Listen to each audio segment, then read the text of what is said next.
Nah, jadi sekarang balik lagi sama gue Angel di YouTube channel Satu Indonesia.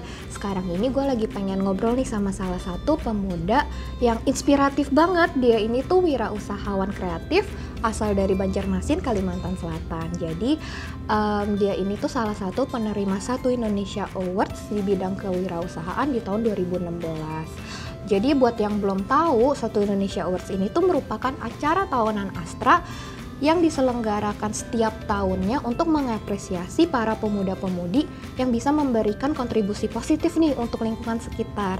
Jadi nggak usah berlama-lama lah ya, kita sambut aja langsung Mas Arifin. Halo Mas Arifin, apa kabar?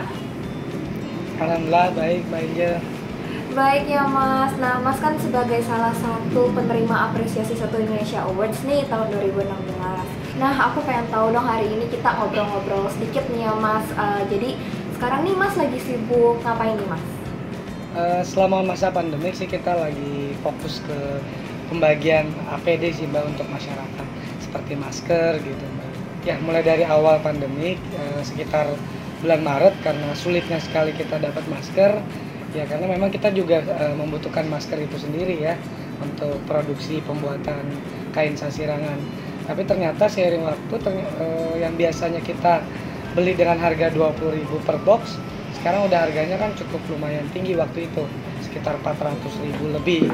Nah makanya kita berinisiatif untuk membuat sendiri dari bahan kain. Wah, nah aku pengen tahu dong Mas, jadi si masker kain ini itu gimana nih untuk pemilihan bahannya? Karena kan kita menggunakan masker kain itu juga harus memiliki yang kualitasnya oke nih, mengikuti standar protokol kesehatan ya Mas ya pastinya ya. Itu pemilihan bahannya gimana sih Mas? Betul, jadi kalau kita, ini sih saya ada punya sampel ya. Nih, jadi masker kita itu ada 2 lapis. Jadi lapisan pertama di depan, kemudian di belakang, dan di tengahnya itu ada space buat menaruh filter. Filternya bisa pakai tisu. Nah jadi ketika biasanya kan kalau kita membuat untuk standar protokol itu biasanya kita pakai lilin, kita tiup. Ketika kita menggunakan masker ini, kalau apinya tidak padam berarti itu kita anggap standar untuk safety.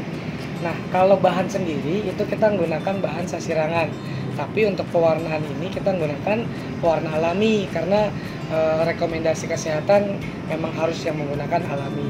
Apalagi riwayat filosofinya dulu Kerajaan Banjar itu kan memang menjadikan kain sasirangan itu sebagai media pengobatan bagi kalangan Kerajaan Banjar pada waktu dulu gitu ya. Makanya kita menggunakan untuk filosofi, dan pada saat sekarang ya kita aplikasikan di masa pandemi.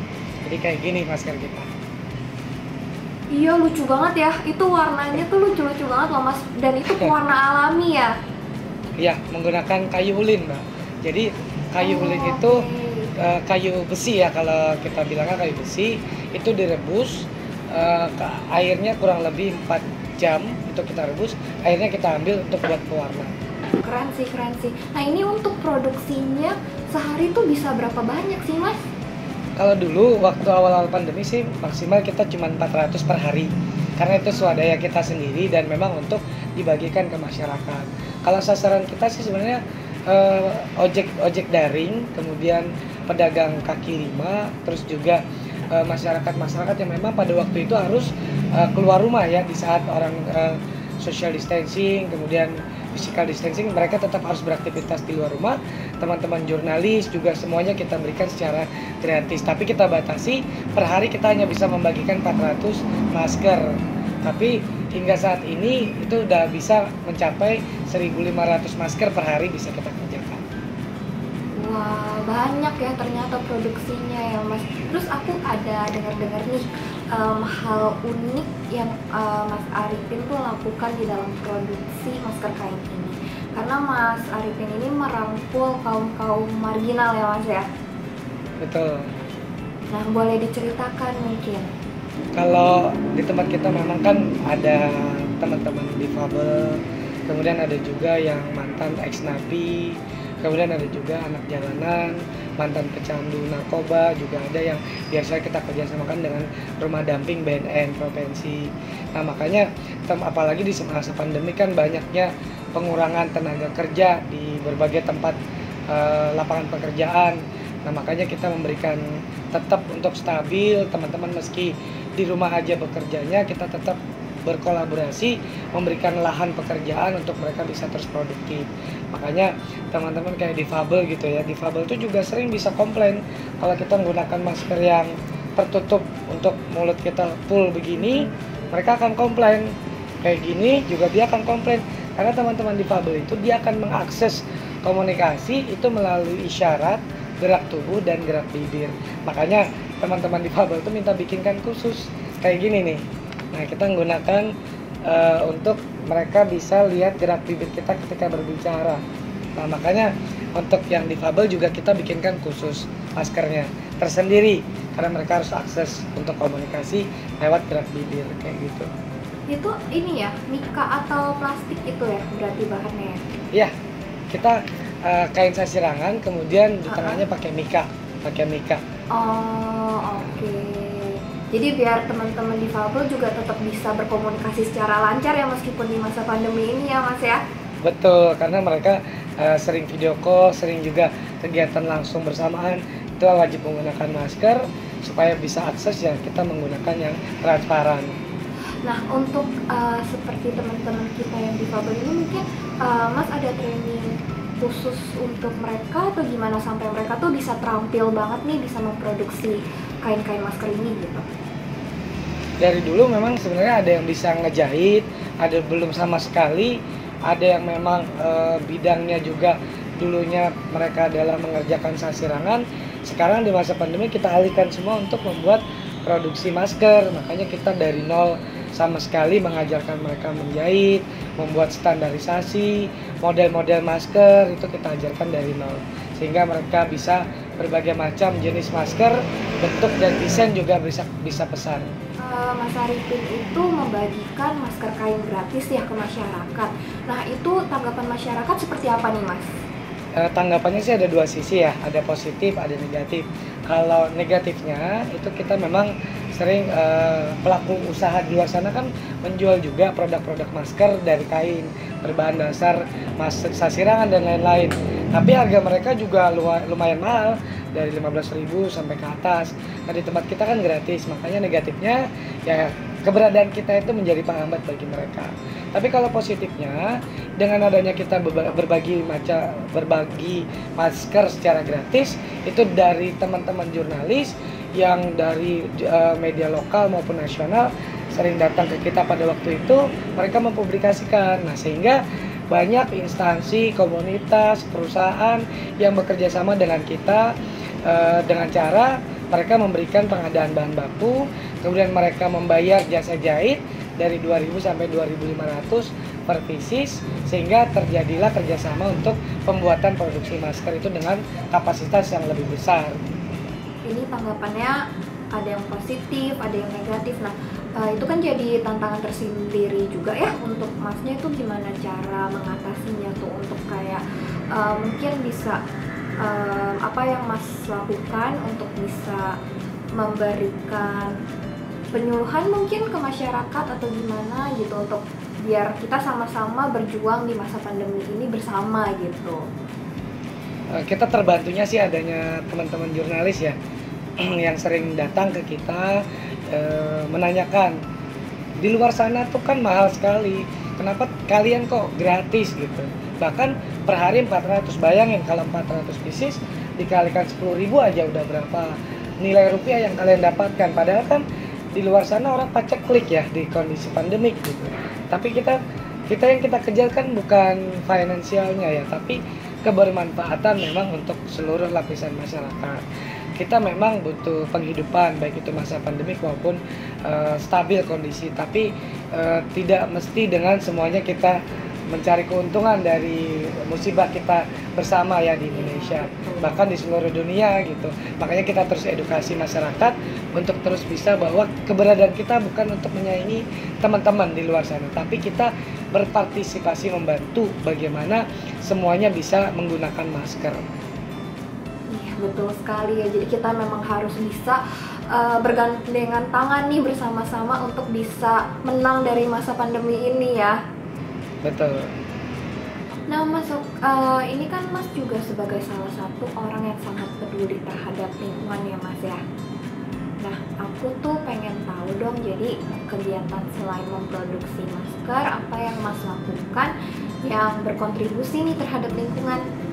Karena kan gini Mbak Angel, orang tua saya itu kan memang profesinya kan hanya seorang pemulung ya, sama tukang beca.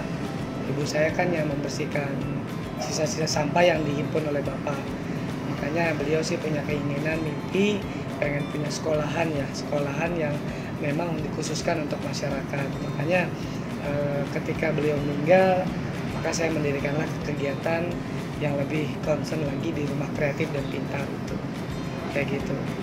Oh, makanya ini sebagai salah satu inspirasi kenapa Mas bikin Yayasan Rumah Kreatif dan Pintar. Kreatif dan Pintar. Oh, oke. Nah, ini berarti di dalamnya ini tergabung berapa banyak orang nih Mas yang berada di bawah yayasan ini? Dulu sih sebelum kenal dengan Astra ya, di kegiatan Satu Indonesia World itu kita cuma 85 orang kita, berkegiatan gitu. Tapi ternyata sampai saat ini peminatnya kan sangat banyak sekali dari berbagai kalangan ya. Jadi jumlah sekarang itu sudah mencapai 2.380 orang yang bergabung dengan kita gitu. Wah, ini tuh berarti banyak banget ya, orang-orang yang tergabung di dalam yayasannya Rumah Kreatif dan Pintar ini ya, Mas ya. Nah, aku pengen tahu dong gimana sih, ini kan pasti butuh inspirasi, butuh ide juga, sampai juga butuh niat nih sampai akhirnya bisa terlaksana dan tereksekusi. Itu berapa lama tuh? Lumayan sih Mbak, makan waktunya lumayan. Dari kita 2015 itu, kita dulu kan juga pernah diberikan penghargaan dari Kemenpora waktu itu. Jadi kita dapat penghargaan, kemudian kita itu diberikan apresiasi hadiah. Nah, hadiah itu kita bangunkan sebuah workshop mini waktu itu ya, di 2015. Ternyata baru jalan 1 minggu kita harus diusir. Kita nggak boleh di situ oleh warga sekitar karena lokasinya memang di dalam gang sempit. Nah, ketika banyak berdatangan dari berbagai orang, berbagai kalangan yang ingin mengenal lebih jauh tentang rumah kreatif, nah akhirnya warga sekitar sangat terganggu sehingga kita harus pergi dari lokasi itu. Nah, itu berlangsung kurang lebih 3 tahun kita loncat sana sini, pindah-pindah. Bahkan terakhir kita pindah di toko yang sangat kecil sekali, dan itu kita himpun hasil-hasil masyarakat. Tapi kita terus tetap konsisten, bagaimanapun kondisinya itu adalah sebuah proses yang memang suatu saat kita akan kangen dengan suasana seperti itu. Itu sih kurang lebih 3 tahun. Saya dengar-dengar nih barangnya ini bisa sampai ke mancanegara ya, Mas ya? Betul. Itu gimana tuh ceritanya tuh bisa sampai go internasional gitu? Keren banget loh Mas, beneran. Sebenarnya sih tidak disengaja ya, karena memang tiap 3 bulan sekali kalau tidak pandemik itu dari berbagai negara mengirimkan mahasiswa unggulan untuk belajar lebih jauh tentang isu lingkungan. Selain isu lingkungan, tentang kebudayaan dan juga tentang pemberdayaan masyarakat. Jadi biasanya ada 11 negara paling sedikit ya yang datang ke rumah kreatif untuk belajar bersama. Nah, biasanya lebih ke isu lingkungan. Kalau di tempat kita kan contohnya kayak kantong kresek yang biasanya di minimarket atau di pasar tradisional itu dapat. Nah, kalau di tempat kita kalau diserahkan ke rumah kreatif itu boleh ditukar dengan sembako. Nah, di tempat kita tuh kita jadikan produk-produk unik begini. Ini dari kantong kresek kita setrika, kemudian baru kita jahit untuk menjadi produk seperti pouch. Ada juga sarung tumbler kayak di belakang saya ini, ada juga berbagai produk. Nah, sarung tumbler itu kita bisa juga dari bahan kresek kayak gini. Nah, mahasiswa yang belajar tadi itu biasanya membawa produk-produk kita itu ke negara mereka untuk dikenalkan. Makanya sering mereka minta, tapi kendala kita itu biasanya pengiriman. Kita kesulitan, makanya kita biasanya menitipkan dengan teman-teman yang punya CV yang berada di Jakarta atau di daerah yang kota cukup besar untuk mengirimkan ke negara-negara itu kayak gitu. Apa sih yang membuat usaha yang Mas Arifin lakukan ini tuh berbeda daripada yang lainnya? Bedanya kalau di tempat kita itu sebenarnya kan lebih ke manfaat ya Mbak, bukan oriented ke profit, bukan. Jadi lebih ke manfaat yang bisa dirasakan oleh masyarakat. Apalagi background teman-teman kita di sini kan kaum marginal ya, lebih banyak kaum marginal, dan itu yang menjadi daya tarik bagi teman-teman baik itu lokal maupun luar negeri ya, yang bisa berkunjung ke sini. Bahkan kalau mahasiswa atau pelajar yang dari luar negeri ingin belajar di tempat kita tidak memperkenankan mereka menggunakan bahasa Inggris, tapi kita wajibkan mereka belajar bahasa Indonesia melalui aplikasi yang sekarang kan udah banyak aplikasi translate ya. Jadi mereka wajib menggunakan aplikasi itu untuk belajar kosakata bahasa yang sehari-hari kita gunakan. Jadi bukan kita yang belajar bahasa Inggris, tapi mereka yang harus belajar bahasa Indonesia di tempat kita.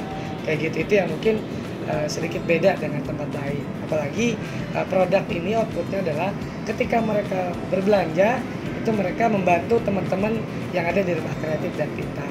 Karena di sini semuanya memang khusus untuk pemberdayaan dan pengembangan skill dari teman-teman yang ada di tempat kita.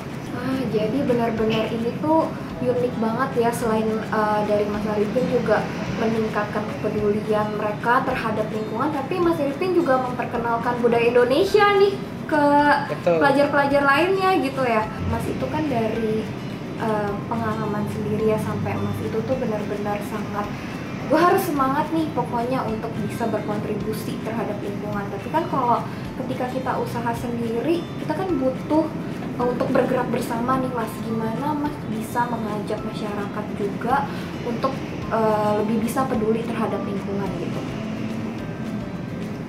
Kalau saat ini kita kan sekarang udah punya kader yang cukup mumpuni ya. Jadi Rumah Kreatif itu sekarang udah punya 10 workshop, di mana tempat kita itu memang menjadi sentra ya.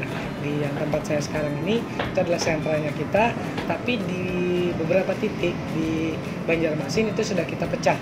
Jadi ada koordinator-koordinator yang memang masyarakat itu dia bisa lebih mengajak ke teman-teman yang lain.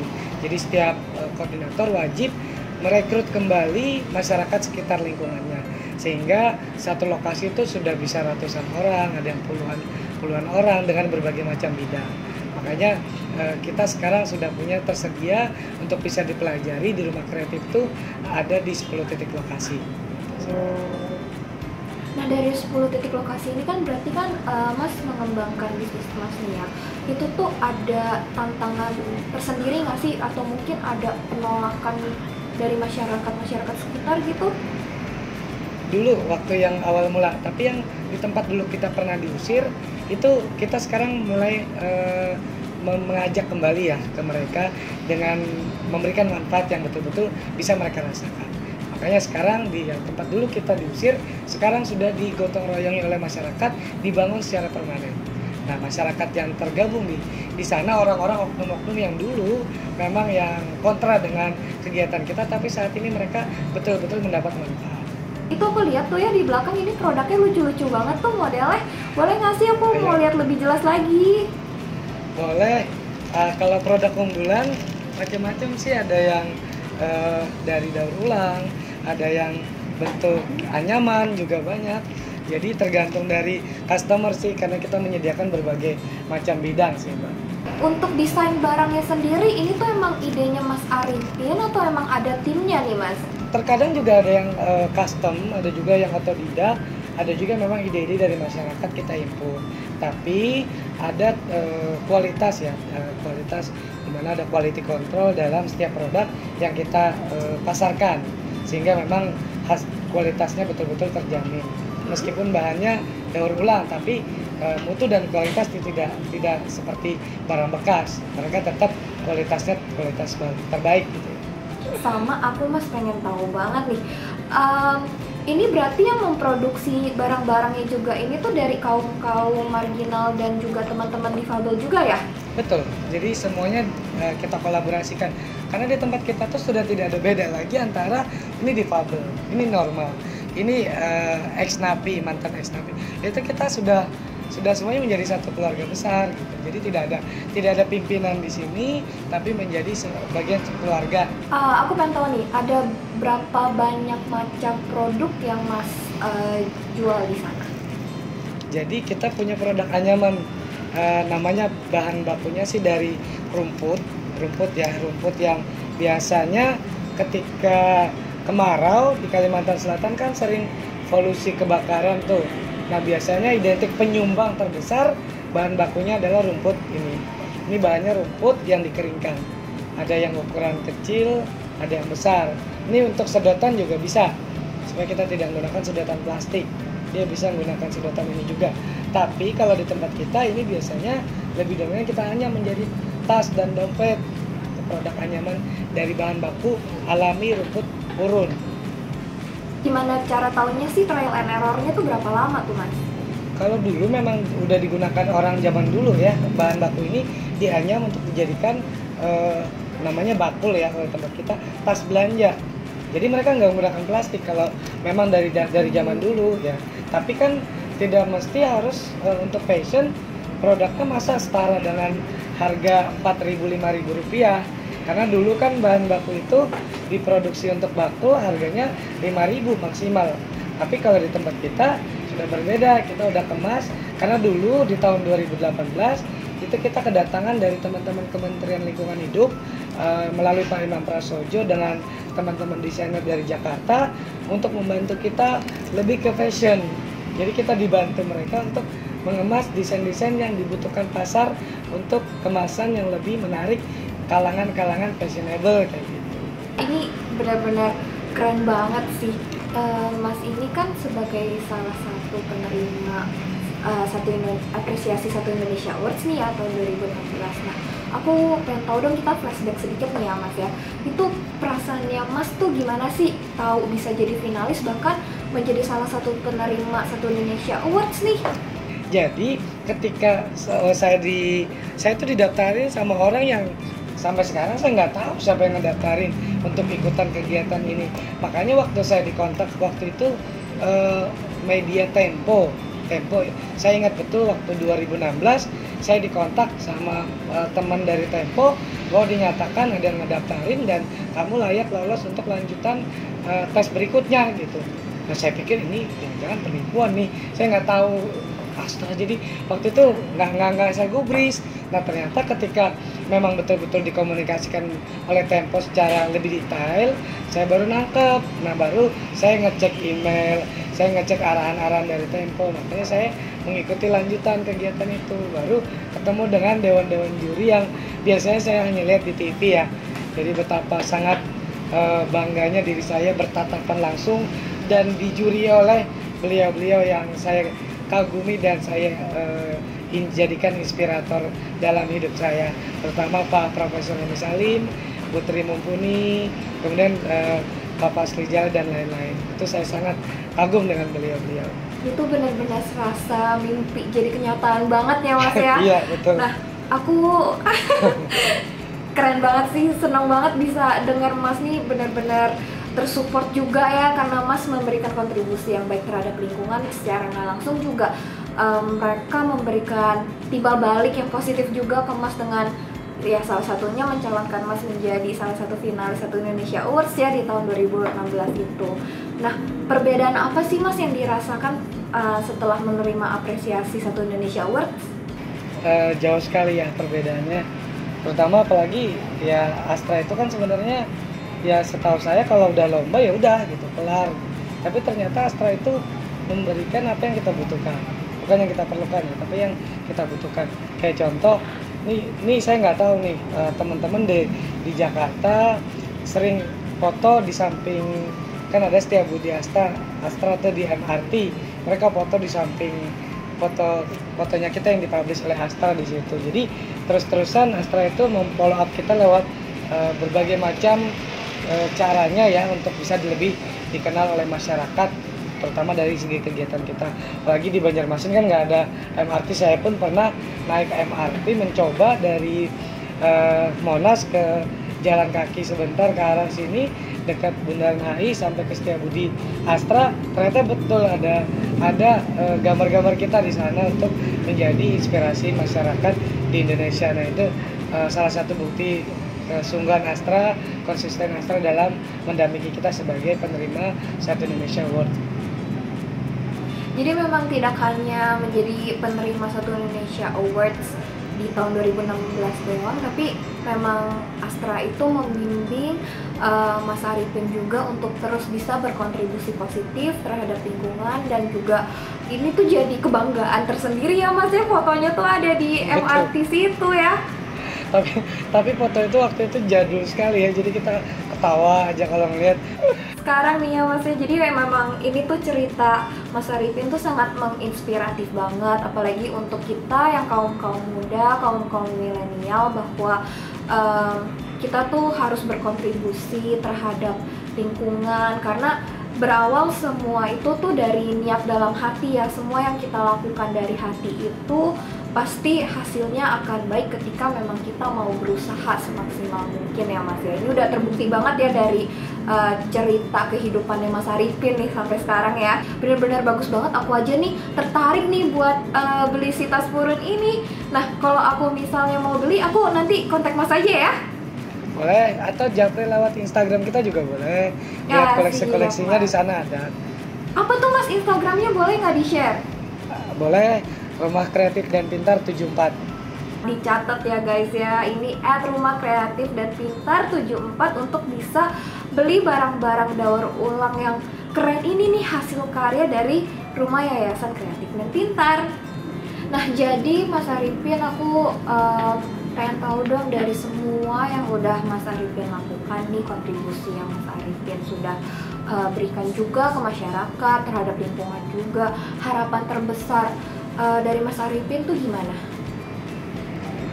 Kita sih berharap ya Rumah Kreatif itu bisa lebih berkembang lagi, dan tentunya pasti itu banyak kader-kader yang bisa lebih mandiri dan lebih mumpuni menunjukkan eksistensinya setelah selama ini bekerja sama dan belajar bersama di tempat kita.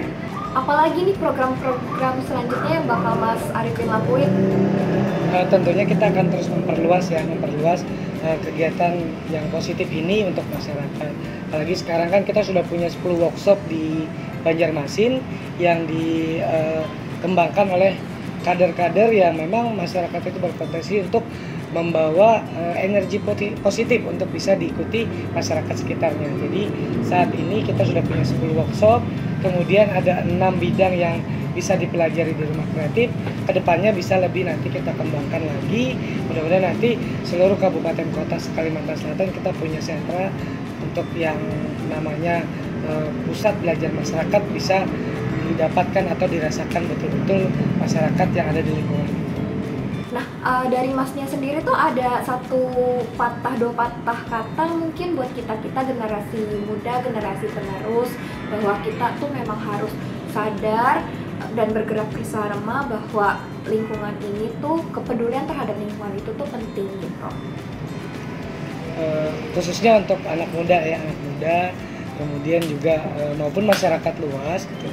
Ketika kita mempunyai hati yang terketuk untuk bisa berbuat baik, selagi itu kita masih mampu, lakukanlah sekarang.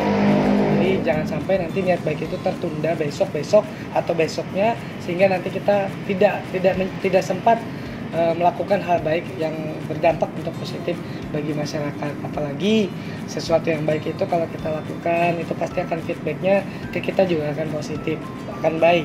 Begitupun sebaliknya. Maka kalau hidup itu kan sayang kalau nggak digunakan untuk hal yang bermanfaat, karena kita sendiri pasti ada batasan ya hidup itu. Jangan sampai nanti ketika kita pulang tidak ada yang dikenang, hanya nama yang sebatas nama yang sekedar 1 minggu dikenang orang, tapi tidak ada manfaat yang bisa terus dijalankan oleh masyarakat luas. Kalau bisa sih seperti itu. Usaha memang tidak akan mengkhianati hasil ya Mas ya.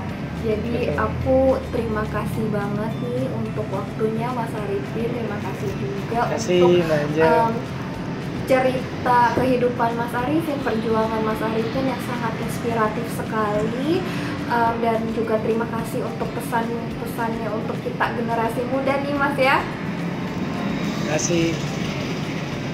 Iya, terima kasih, dan aku tunggu nih kehadiran Mas Arifin di Jakarta ya Mas ya nanti. Siap, nanti kita berfoto bersama di MRT ya. Siap Mas, nanti kita ngobrol-ngobrol lagi, kita ketemu lagi ya Mas ya di Jakarta. Siap, terima kasih. Ya. Nah, terima kasih banget Mas Arifin untuk sharingnya hari ini.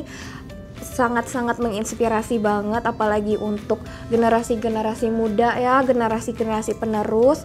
Selain kita harus peduli terhadap lingkungan, kita juga harus mau melakukan nih kegiatan-kegiatan yang bisa berdampak positif terhadap lingkungan. Karena kalau bukan kita, bukan dimulai dari diri kita sendiri, mau siapa lagi ya kan. Jadi terima kasih banget Mas Arifin untuk sharingnya, dan semoga produk-produk daur ulangnya ini semakin berkembang dan semakin dikenal oleh masyarakat Indonesia. Dan semoga juga pada sharing hari ini bisa memberikan inspirasi untuk teman-teman yang lain juga ya. Nah, jadi di bulan Oktober ini bakal ada acara tahunan yang ditunggu-tunggu banget nih.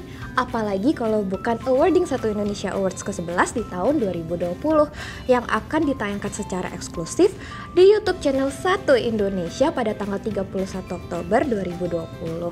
Nah, pasti penasaran dong siapa sih yang bakal menjadi penerima apresiasi Satu Indonesia Awards yang lainnya. Nah, jadi ditunggu terus di YouTube channel Satu Indonesia. Buat kalian yang belum subscribe YouTube channel Satu Indonesia, bisa di subscribe sekarang nih langsung, dan jangan lupa untuk klik lonceng notifikasinya biar terus terupdate sama video-video terbaru kita.